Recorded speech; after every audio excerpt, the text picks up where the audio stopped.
Assalamualaikum warahmatullahi wabarakatuh. Perkenalkan, nama saya Akila Himira Zinta dari kelas reguler A dengan NIM 08. Hari ini kita akan membahas tentang komunikasi interpersonal yang berjudul membangun hubungan yang kuat melalui komunikasi interpersonal yang efektif antara perawat dan pasien. Sebelum kita mulai, bagaimana komunikasi tersebut terjadi, kita akan bahas terlebih dahulu komunikasi itu. Jadi, komunikasi interpersonal adalah proses komunikasi antara dua orang atau lebih yang terjadi dalam konteks hubungan individu atau pribadi. Ini melibatkan keterlibatan pesan, gagasan, perasaan, dan informasi antara individu yang terlibat dalam komunikasi tersebut. Tujuan dari komunikasi ini, yang pertama itu adalah memperoleh informasi dan pemahaman dari orang lain. Yang kedua, membangun dan mempercepat hubungan interpersonal. Yang ketiga, menyelesaikan masalah dan konflik yang timbul antara individu atau kelompok. Yang keempat, mendukung dan memotivasi orang lain atau pasien. Dan yang terakhir, yang kelima adalah mengajukan permintaan atau tawaran kepada orang lain. Jadi, bagaimana sih suatu komunikasi tersebut bisa dikatakan komunikasi interpersonal? Mari simak video berikut ini. Assalamualaikum. Waalaikumsalam Ibu, selamat Ibu. Ya, makasih Mas. Baik Ibu, perkenalkan saya dari Syakir lain dan juga dari Abu ini dari pukul 8 pagi sampai pukul 12 siang nanti. Sebelum kenal Ibu siapa, kalau boleh tahu? Ibu Dinas. Baik, Ibu yang tahu Ibu? 22 tahun. Alamatnya kalau boleh tahu di mana Ibu? Yang itu nilai. Oke, benar ya Ibu. Bagaimana Ibu keadaannya Ibu hari ini? Agak kurang fit sih Mas hari ini. Agak kurang sih ya Ibu.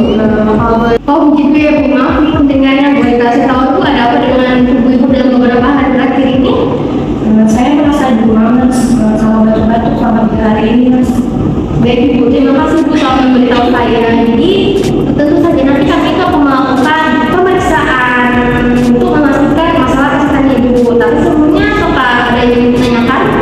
Iya Mas, kira-kira bagaimana yang bisa melakukannya dan apa yang saya akan lakukan? Baik Ibu, tentu saja nanti kami itu akan melakukan pemeriksaan awal terlebih dahulu. Nanti kami akan melakukan beberapa tes dan kayaknya ada spesialis yang berkaitan untuk mengatasi masalah kesehatan Ibu. Nanti pemeriksaan itu meliputi pengecekan tekanan darah Ibu, suhu dan juga denyut nadi Ibu. Setelah itu nanti jika sudah keluar, saya akan memberitahu Ibu dampak sampingnya bagaimana. Baik Ibu, penjelasan Ibu sudah sangat jelas. Saya juga merasa lebih tenang. Ibu bisa sebelumnya saya tanya apakah Ibu merasa nyaman dengan lingkungan saat ini? Ya, nyaman Mas. Baik, kalau begitu apakah ada hal lain yang bisa kami lakukan untuk membuat Ibu ini merasa nyaman selain memberikan perawatan kesehatan? Tidak ada Mas. Tidak ada ya?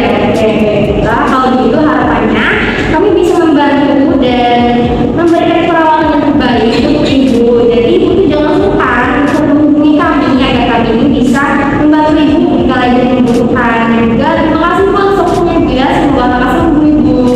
Ya, terima kasih Mas. Saya pamit ya. Setelah menonton video sebelumnya, apakah sudah paham mengenai bagaimana suatu komunikasi tersebut bisa dikatakan sebagai komunikasi interpersonal? Jadi, komunikasi tersebut dikatakan sebagai komunikasi interpersonal antara perawat dan pasien karena memenuhi beberapa kriteria. Yang pertama itu, komunikasi itu dilakukan secara langsung dan tatap muka antara dua orang atau lebih, yaitu perawat dan pasien. Yang kedua, komunikasi bertujuan untuk bertukar informasi, gagasan, perasaan, dan kebutuhan yang berkaitan dengan kesehatan pasien. Yang ketiga, komunikasi menggunakan pesan verbal dan nonverbal yang sesuai dengan situasi dan kondisi pasien. Yang keempat, komunikasi membangun hubungan kepercayaan, kehangatan, ketulusan, dan empati antara perawat dan pasien. Yang kelima, komunikasi memberikan umpan balik dan efek yang dapat mempengaruhi perilaku, sikap, dan pola pikir pasien. Yang keenam, komunikasi meningkatkan motivasi, kesejahteraan, dan kepuasan pasien terhadap pelayanan keperawatan.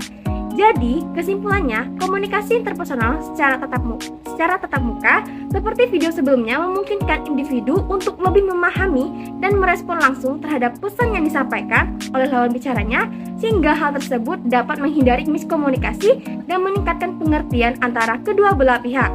Komunikasi interpersonal juga secara tatap muka biasanya bisa dilakukan dalam lingkungan informal seperti berkumpul bersama keluarga, teman, atau rekan kerja. Saya Akila Himira Zinta, terima kasih.